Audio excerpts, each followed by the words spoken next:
Yo, what up guys? Welcome back. We got fresh patch notes, fresh out the presses for 12.4b. We're gonna be going over them today. So let's just get into it. Okay, before we actually dive in and talk about everything in here, I want to quickly explain why there's a B patch if you guys don't know exactly why there's a B patch. And I also want to explain, also we'll just have like a mini rant real quick.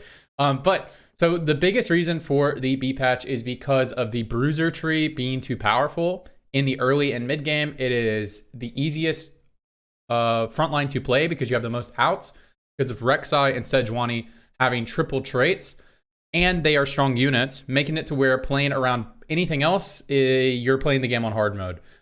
Innovators are also strong, but if you try to play around like bodyguards or arcanists or anything on that half of the tree of builds, it is you playing the game on hard mode. You were just straight up playing the game on hard mode. So that's why they are quickly responding with this stuff. And I just wanted to say just a mini rant.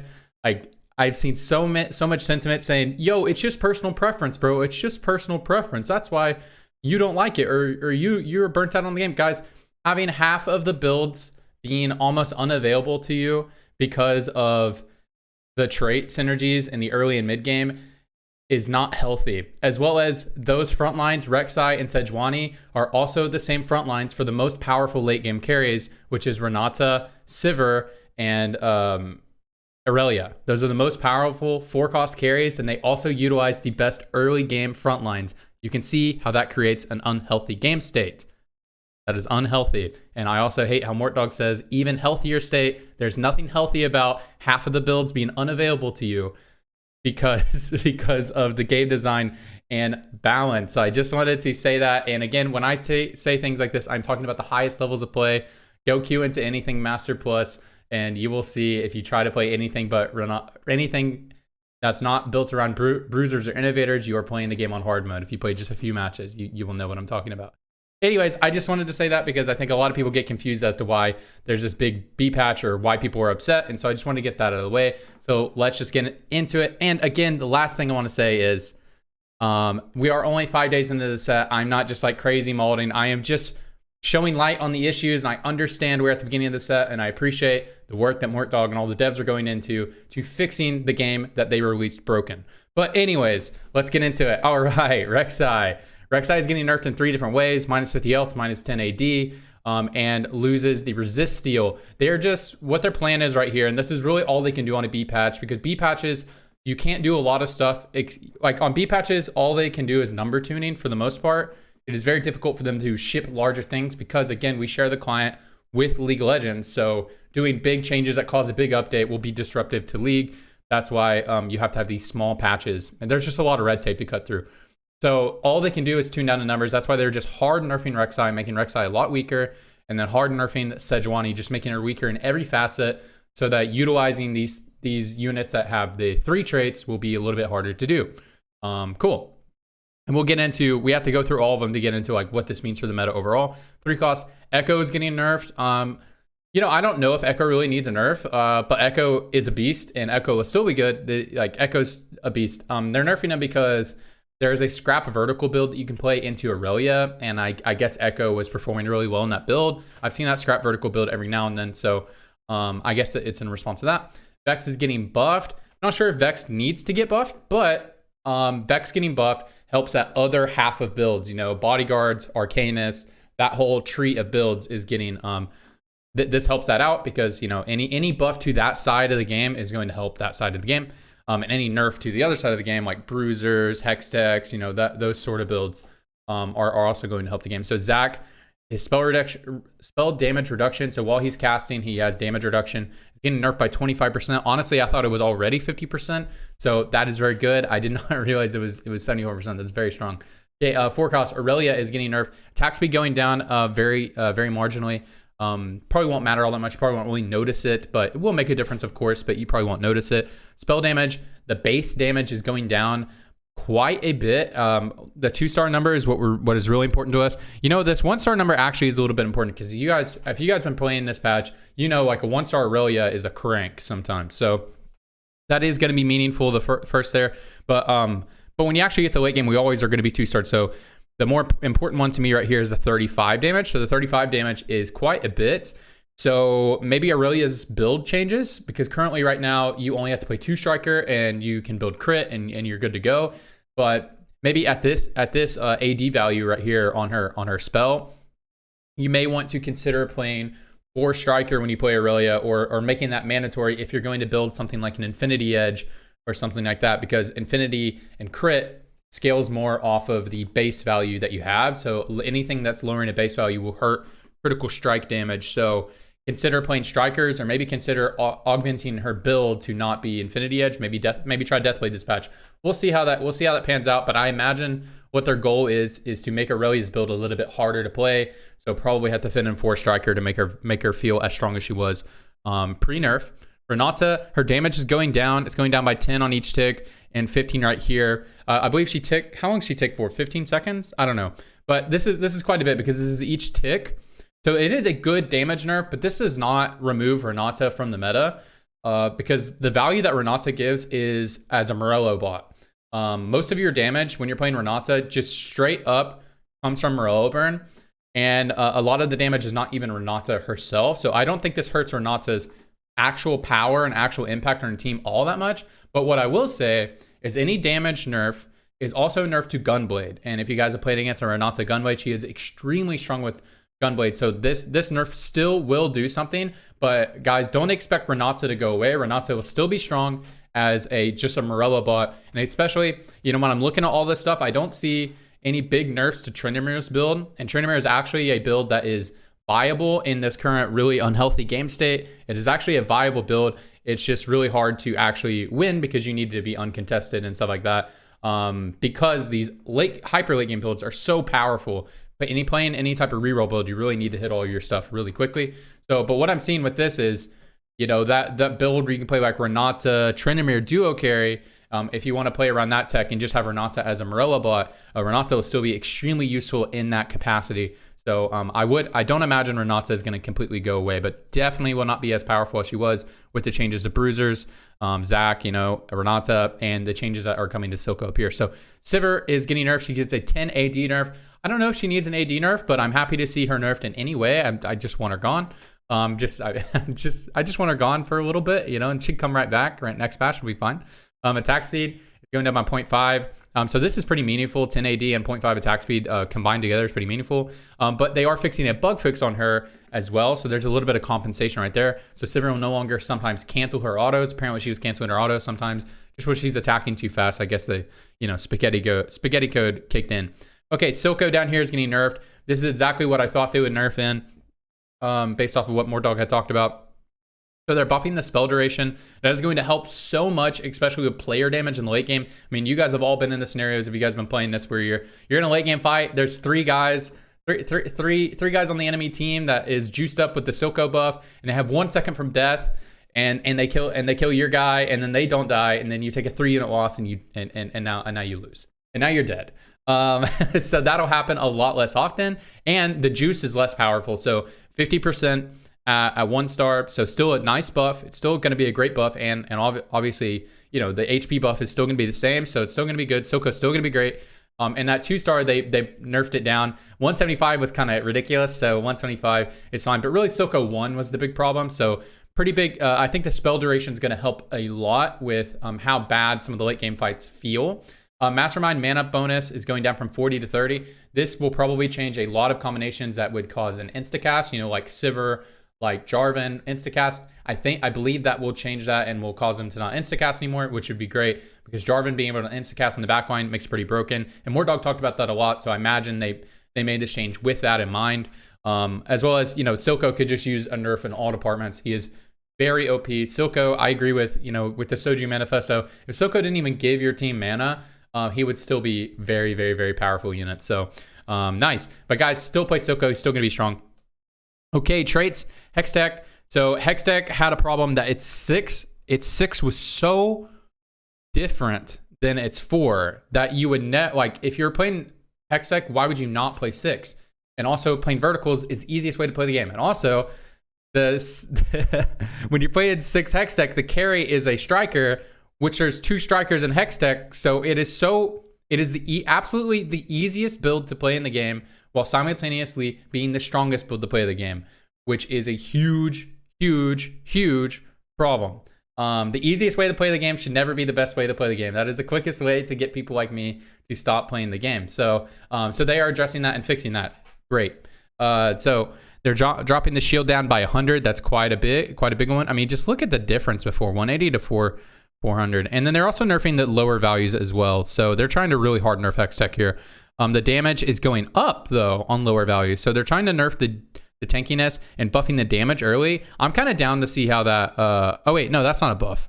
Oh, whoops, they're nerfing everything. My bad. I read that wrong. My bad. No, they're just nerfing everything. Okay, cool. I'm fine with that too. I'm so tired of playing Hextech.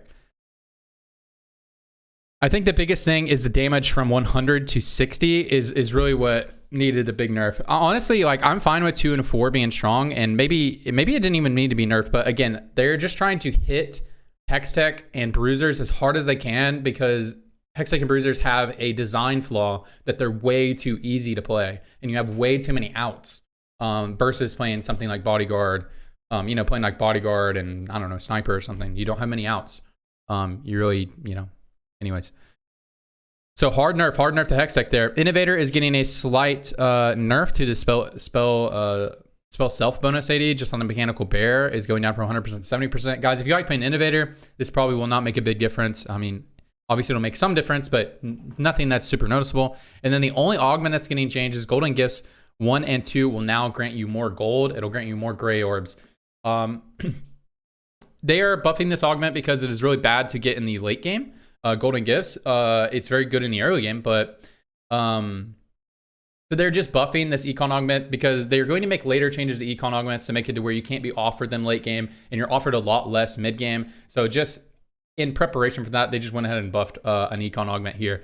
So that is it for 12.4b. This is what's going live on Wednesday. If that's all you came for, then that's the end of the video. But Mortdog posted what they are planning on in the future, because as I said, on B patch they can't really do a lot. They can just tune numbers, but they can't make big changes until we get to a real patch. So here's the 12.5. This is the preview. This is nothing's locked. Absolutely nothing's locked here. So if you don't see something that you want to be changed on here, nothing is locked. They're going to be looking at this week. So just check that out. But these are some things they're looking at. So some Toma traits, breakpoints are nerfed slightly. So I guess that's just the odds at which you could naturally tome of traits. I guess that's what they're talking about, or the requirements needed to hit a tome of traits. I don't really know what that means, but you'll be tome of traits will not be as good, or you will not get it as often, or it won't be as good. I don't know what that means, but you guys know what I mean. Okay, augments. Balance passes on many of the combat augments, so they're just going to take a look at all of these whenever they're making their next patch. So Battle Mage, Disintegrator, Double Trouble, Electrocharge, Luden's very strong, and more. Removing dead options, including Second Wind 3. Second Wind 3 is very difficult to use, as well as Treasure Trove in mid and late game. Treasure Trove, extremely strong early game, not very good mid and late game. Improving some requirements for augments to appear, such as not being offered Knives Edge if you have 2 Snipers / Arcanus. So yeah, if you're playing like Snipers and Arcanus, now they'll stop offering you Knives Edge once you get to the augment round. So that's just going to help you with getting augments more tailored to your build. But there's something important to note here is that with this, armed with this information, you should really think about transitioning your comp the round before you're offered augments, because what if you do want Knives Edge and you're carrying a sniper for your early game and you want to play, almost said Yone and Fiora, but you're trying to play like an Irelia or something like that, then you may want to consider trying to hit your Irelia before the augment round so that you can be offered Knives Edge, because if you have snipers in, you will not be offered it. So that's something to consider. But for the most part, this is just going to be overall positive. Okay, traits, Bodyguard and Enchanter buffs to improve their viability. Yeah, we'll see if that's needed after all these Bruiser hard nerfs, but yeah, they probably do need buffs, and they're going to try to fix. I think they're going to try to fix Bruisers. This is a temporary solution, just hard nerfing them. So they think they're going to try to fix them and look at some ways to change Bodyguard and Enchanter to make them more viable. They're looking at trying to add 3 traits to a Bodyguard, but the problem is the only Bodyguard that can naturally have it, just thematically, is Blitzcrank, and they don't want Blitzcrank and Enforcer to be in every comp, because that would be very annoying to play against, obviously. Innovator adjustments to ensure the jump from Bear to Dragon is worthwhile and healthy. Okay, yeah, just making sure playing that vertical is fine. I don't know if anything needs to be changed. Mortdog loves verticals because casual players really like playing them. But I think casual players equally like playing reroll, and I don't like playing vertical is the most unskilled, unfun, unrewarding way to play the game. Like you buy the, I play the yellow units. I click the yellow units and I put them on my board. And anytime that is the best way to play the game, it just, the competitive player base just wants to die. But something else that casual players like to play is reroll. And reroll is not an unskilled way to play the game as long as there are options to reroll and options to play late game. So I don't know why they always try to make these big verticals super viable when it is absolutely the easiest way to play the game. I just think they need to be playable, but I don't know. But they always want to make them very strong, and I don't get it. I wish they would just make reroll builds strong and to appease the casual players. Reroll builds are fun to play. They're super fun to play, but verticals, man. Oh my god. Anyways, all right, champions, 1 cost. Brand buffs. Brandon will eventually get buffed. Jordan will eventually get nerfed. Slight Twitch tree nerfs. But again, none of this stuff is locked in, and so I'm not really going to comment on what this would mean for the meta. But 2 cost, Ashe 1 and 2 buffs. Rek'Sai rework to open up more defensive builds that aren't hard, countered by a flexible 3 trait 2 cost. Okay, yeah. They want to do a rework on Rek'Sai. Rek'Sai is so strong, and just having the 3 trait is crazy. Slight Lulu and Corki buffs. Okay, cool. Malzahar and Tryndamere nerfs. Yeah, Tryndamere is probably going to need a nerf for sure. Probably for sure.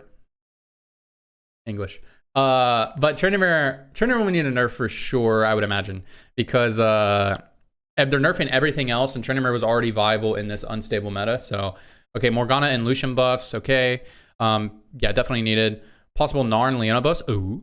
Okay, adjustments to Ahri to make her easier and more satisfying to play. Yeah, they're trying to make Ahri more intuitive to play, because right now she's kind of weird to play around, and especially if you're new to the game, you're just like, hey, isn't this champion supposed to deal damage? And then she kind of doesn't. So Draven buffs for non-VIP, so the gap isn't as wide between VIP and non-VIP. Great thing. Yeah, the difference between Draven and Draven VIP is like a 4 cost to a legendary carry. Like it's that crazy. It's like going from a Aphelios 2-star to an Akshan 2-star. Like the difference is that big. Anyways, slight Braum and Jhin buffs. Cool. Slight Vi nerfs. Cool. I don't know if they need to, but we'll see. Adjustments to Tahm Kench so that he isn't hard countered by CC immunity. Nice. Very cool. Galio and Zeri buffs. Slight Jinx buffs. Or Radiant Zephyr nerf, Static Shiv slight nerf, exploring possible Morella and Sunfire nerf. So they'll be taking a look at that, because yeah, just Morella and Sunfire are very good. Lots of bug fixes, and then the last thing they're going to do is 12.6 things that they're already looking ahead at is Enforcer trait not being as anti-fun and easy to include. So either just reworking the Enforcer trait or making it to where like Sejuani's not an Enforcer, because Sejuani being an Enforcer is hilarious because you can run Enforcer every game because Bruiser is the best frontline. And why would you not play Sejuani and Vi? Because Bruisers are the best frontline. Hextech is the best late game trait. So it's just like, yeah. Scaling on traits like Hextech so they aren't power limited to early game. Yeah, this was kind of me looking at this. Scaling on traits like Hextech so they aren't power limited to early game. Yeah, so they want to make Hextech vertical strong again because they're hard nerfing it, but they want to make it strong later. I don't know why they like doing that. No one likes it. I mean, I get maybe there's a lot of casual players who really like hitting like a 9-unit synergy, a chase straight, but like they don't need to be strong. They just need to be playable. So whatever. Maybe they're going to be so weak that this is a good change then. Scaling on augments to improve choice diversity across the game. Oh yeah, they are going to work with scaling on augments. They said that they weren't. They were thinking about not doing that because they don't want to overcomplicate the game. But we'll see. We'll see how that works out. I think a lot of people are asking for that. And the last thing I just want to go back, because I feel like I didn't do this. In synopsis, what do I think these changes mean for 12.4b? I like all the changes overall, like what the trending is. I'm down with what Mort's got going on with this stuff. But I just wanted to return back just to the 12.4b. And yeah, what do I think about this? I think if you guys play the current meta builds, it'll be fine. I don't think you should play them in the exact same way. I think Hextech Vertical probably it's either not going to be a build or it's just going to be an average level build. If I had to guess. If I also had to guess, I think your Renata build will still be very strong, but obviously not nearly as strong as it is now. I think Tryndamere is good. Tryndamere reroll is going to be very powerful, even though they are nerfing Bruisers, which is its most common frontline. You can also just play Challenger Vertical or Challenger Vertical or Chemtech Vertical. I've actually played several games of that with success on this patch, so I don't think these Bruiser nerfs actually hurt Tryndamere as much as you might think. Irelia may want to consider playing 4 Striker now. I don't think maybe this guts Irelia, but who knows? I think her build just needs a change. That it probably needs to be 4 striker, or you have to build a Deathblade, which if you have to build a Deathblade on Irelia, maybe that is pretty bad. You know what I mean? Because you're having to utilize 2 swords when she already needs 2 or 3 swords in her current build. So you have to add a sword on top of that. It's pretty unrealistic to get most games. So that is pretty hard nerf.